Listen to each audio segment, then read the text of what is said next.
সিদ্ধার্থ ও কিয়ারার ঘরে এলো খুশির বার্তা, জন্ম নিল কন্যা সন্তান।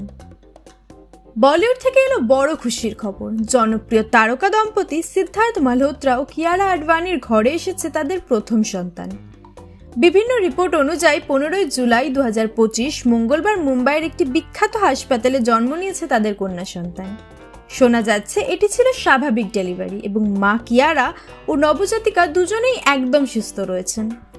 যদিও এখনো পর্যন্ত দাম্পত্য এই খবর আনুষ্ঠানিকভাবে ঘোষণা করেননি, তবুও এই খবরে ভক্তরা খুবই আনন্দিত এবং ইতিমধ্যে সোশ্যাল মিডিয়ায় শুভেচ্ছা বার্তায় ভরে গেছে। এই সুখবরটি এসেছে কিয়ারার মুম্বাইয়ের একটি ক্লিনিক যাওয়ার কয়েকদিন পরেই। তখন তিনি তার বাবা, মা এবং স্বামী সিদ্ধার্থ মালহোত্রার সঙ্গে দেখা দিয়েছিলেন।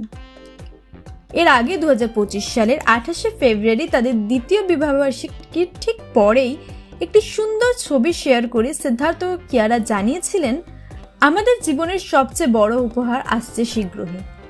ছবিতে তাদের হাতে দেখা গিয়েছিল একটি ছোট্ট শিশুর মোজা, যা দেখে ভক্তরা বুঝে গিয়েছিলেন সুখবর আসতে চলেছে। সিদ্ধার্থ ও কিয়ারার প্রেমের সম্পর্ক শুরু হয়েছিল 2021 সালের যুদ্ধভিত্তিক ছবি শেরশার সেটে।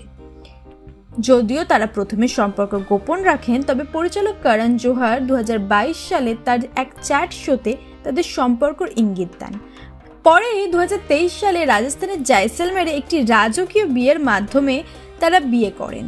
তাদের ছবি সোশ্যাল মিডিয়ায় ভাইরাল হয়ে ওঠে, আর কিয়ারার ব্রাইডাল এন্ট্রির মুহূর্তটি হয়ে ওঠে বহু হবু কনের স্বপ্ন। এখন সিদ্ধার্থ ও কিয়ারার জীবনে শুরু হয়েছে এক নতুন ও সুন্দর অধ্যায়।